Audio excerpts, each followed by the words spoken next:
What's going on, everyone? I'm Trayvon Miles alongside Jeff Harris and Jonah Rasuccio. Welcome into the Delmarva Sports Insider, the only show giving you in-depth analysis to all local sports here on the shore. That's exactly right. Coming up on tonight's episode, a rumble in the jungle. Like Jaguars and Crabbers and hundreds of screaming fans. Oh, my. And we're going to take things to the mats as North Carolina visited Stephen Decatur in an all-Bayside affair. And later on, you do not want to miss Cambridge's Isaiah Taylor and how he's beating the odds. We have that story later on from the basketball sidelines. That's exactly right. Welcome to the show you know and love. It's Dsi. Of course, we've got a jam-packed show. Of course. Per the usual. We'll get the week started with some great high school hoops. We start off with Monday's matchup when Pocomoke hosted Mardella, looking for a statement win. I tell you, Tyree Thornton, this guy trying to turn Pocomoke's season around. From the opening tip, all Warriors in this game. Kwame Atkins finding Charles Finley in the corner. He's going to bury the long-range three. Mardella having a tough time navigating the press, but some good ball movement leads to a wide-open three from Makai Boyer. Check this out. Thornton the pass is going to get picked off.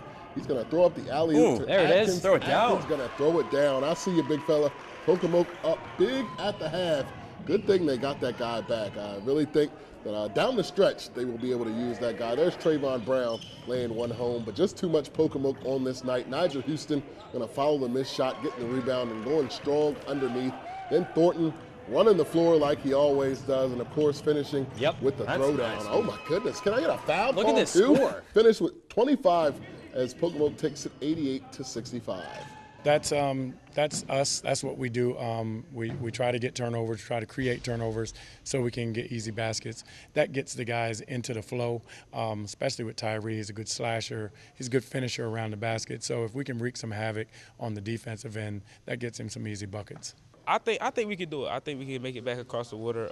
Our defense definitely had to be there. We got to play with heart and desire and will. So I think we could do that. How about the race for the Bayside North guys, Easton, and a sold-out gym Tuesday night hosting Joey Adams and the North Carolina Bulldogs. First possession of the game for the Warriors. Ryan Farr dialing up the bank, knocking down the three. Now the other way in transition. Adams with a Euro step and scoop. North Carolina would have the 1-point lead at the halftime break. Second half, Nasir South with a pump fake and baseline drive all the way to the cup. But from there, Adams would simply take over. Picks Shane Potts' pocket and finishes at the cup with the layup. Then it's going to show off the mid-range game. Why not with the baseline pull-up? This right here, silly, spins, steps back and hits the three, blows some kisses into the air. It's almost Valentine's Day, guys. Why not? Giving the Bulldogs the lead by 7, but the Warriors not completely out of it yet. Marquis Thompson takes the space given to him and knocks down the triple from the top of the key. That cuts the lead to 2, but Farr from the left elbow. That's his spot, and knocked down. Easton up 1, and then after a Bulldogs layup, South taking the game into his own hands, carves some space, and finishes at the rack to give the Warriors their final lead. They complete the comeback. Check it out. Look at the crowd, and they take it 55-50. It's great. When you're in front of your home town, you bring a lot of energy. Plus our student section and stuff. It's a lot of love, man. It's a lot of love. I can't let my team down. We home. I can't let my team down. I'm a senior. I'm trying to keep winning. And Y-High earlier this week looking to move to stay undefeated against rival Parkside.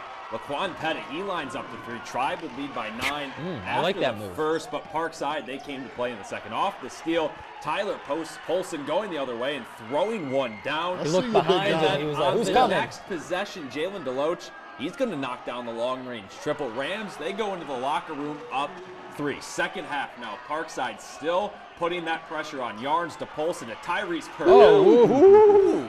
He had 14 on the night, but the Tribe find that on his Instagram through the pressure. Jaden Baker with the shot clock running down.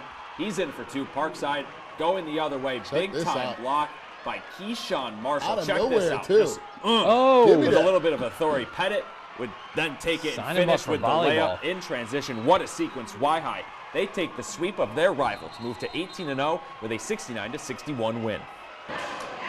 And Chrisfield and Washington, Somerset County rivals, living up to the hype in this one. First half, Khalid Gates feeling it. This guy just playing at Parkside 2 weeks ago. Now he's at Washington. Go figure. And Josh Sproul doing what he does best, getting to the rack, finishing over defender. Jags up 7. Crabber's not going away. Rykel Waters slashing to the rim for 2 of his 16. Chrisfield still down 7 at the half, second half.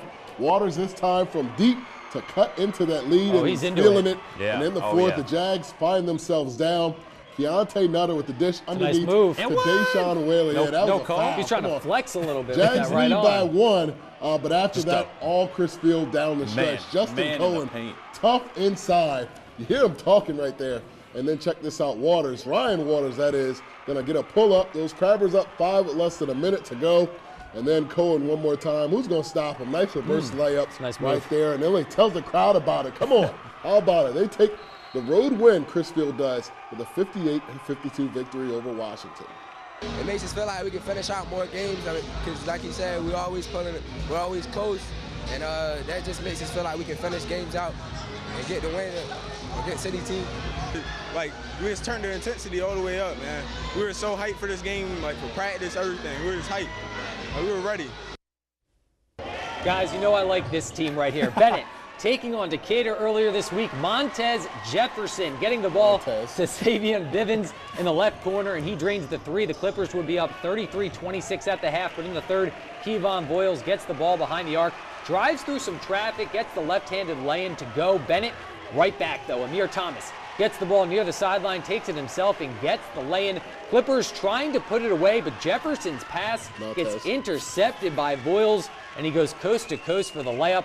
Then a few minutes later, Voiles gets the rebound. He's going to take it all the way again with a nice Euro step. 2 of his game-high 26 points, bringing Decatur within just 4, but it wouldn't be enough. They call him Montez. He with the nasty step back. That's my guy. You know that's my guy. Yeah. Jumper, that's a nice jumper there to ice it as Bennett goes on to win 73-63 over Decatur. Seahawks lose their 3rd straight. Yes, that's rough. And we'll move up to Delaware, a Henlopen Conference battle with Lake Forest playing host to Seaford. And Lake, they'd be off to a hot start. Solid ball movement from the Spartans. Finds its way to Isaiah Morris, who buries the deep-range 3. But those Blue Jays, they're not going anywhere. Quinte Skies gets the ball down low and drives in for the rack for 2. Game knotted up at 27, headed into that halftime break. But from there, Lake, they would go on a 19-2 run in the third. Thomas Hoskins almost hit his head on the backboard right there in transition with the two-handed flush. Then Hoskins once again, it's like a highlight reel. What's happening? He's getting up high. He finished with a game-high 26. Lake, they roll in the second half, 66-48. Henlopen North battle, CR at Kate, end of the first time running out. Randy Rickards flicking one up and knocking it down. Bikes up 11 after 1. CR on the other end answering. Davion Robinson tough to the rim for 2. The time would be running out before the halftime break. Shaquille Chandler from Steph Curry range throws one up. And it goes in. That's how you know it's your night. Nails one. Now Kate up 14 at the half.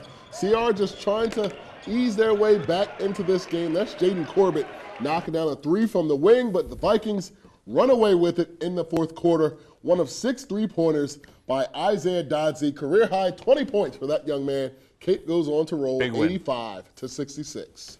That was obviously a great win for the team, and I played pretty well, and I'm just happy with everything. Yeah, my leg's hurting, but I'm going to fight through it.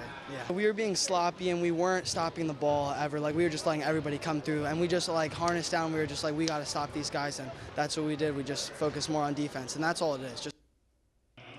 Now, guys, we're going to head back to Salisbury because it was a pretty special night on Thursday over at Y-High. Tribe head coach, you see him there, Butch Waller, picked up his 800th win in his long career. He got it on Thursday when the Indians beat Mardella 100-39, so just kind of put that score aside. Let's focus on Waller. He's a Y-High graduate, class of 1958, and has been roaming the sidelines for 52 years. Now, 47 ABC caught up with the longtime head coach after the game, and he really has no plans of going anywhere. My plan is to coach until you put on the news.